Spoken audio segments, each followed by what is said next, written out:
حیام 2 سالانه بلندران هیویا هندک جپاره خو لحکومتی دکن کنه قردار وانه حتی نه چند جاران لبردر جوات وزیران و وزارت دارایی گرسه نرازیبون لدار خستنه و وی جاره جی بو حیام 2 دمجمیران شقام 6 متری گریدان هندک جبلندرا آماجه بو وی دکن پروژه این خو توا کرنه لحکومت هرم حتی وی گوی دراف وان ندایه 2 سال و نیوە دینارێکمان وەرنەگرتووە چە چەند دایتەمە چەک بێ ڕەسید ئامانەتیان وێ دایتەمە ئامانەتانی خستنە سە حیسابی پارەمان بۆ سەرف ناکەن هیچ شتێکمان بۆ ناکەن ئێمە تووشی ساحب دژمنداری بووین تووشی عەداوە شەخسی بووین سیقەمان نمانە ناو خەڵک ئەمە لە بەرامبەر عەمەلە لە بەرامبەر عادیلە شۆفەر هەر مەکانیەک ئەومان نمایە سیقەمان وایە دەچینە ناو بازار سیقەمانیە 1 دینارێک شتێکمە پێ بدە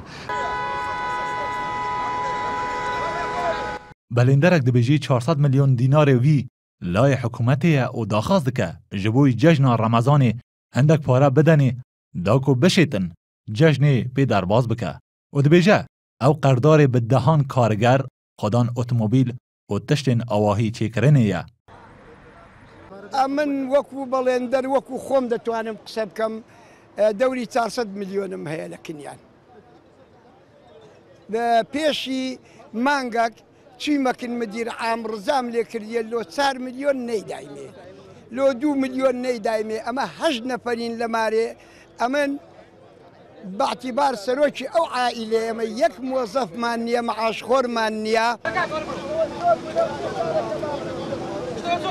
پاش راوستاندن بو حیام 2 دمجمیران لبردری وزارت دارایی شونکار وزیر دارایی به وکالت داخواست کرد که دگل نونر وان بجوه و 8 بلندر چون جور و وزارت دارایی سوز دا که پاش جشن رمضان هر مهی هندک پاره بده وان بەڵێن تا پێ بدین شتێکتان بۆ سەر بکەین بەڵام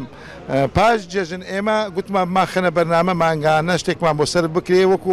وەکو فەرمانبەران و موچە ڕازی بووە لە بەرنامەیاندا لەگەڵ ئەنجومەنی وەزیران هەوڵ دەدەن ئەمە دەڵێ ئەنجومەنیش خەمخۆرن لەگەڵ ئێمە کەوا مانگانە شتێک بدرێ بەس ئەوە پێش جەژنیە دوای جەژنە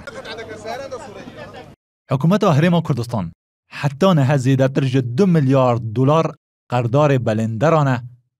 یکیتیا بلندران لسال 2002 هاتیت دامازراندن و خودان 3000 اندام آیه و دنها دا 4000 پروژه دست وان دا هیه و جبر نبونا پاره هاتنه راوستاندن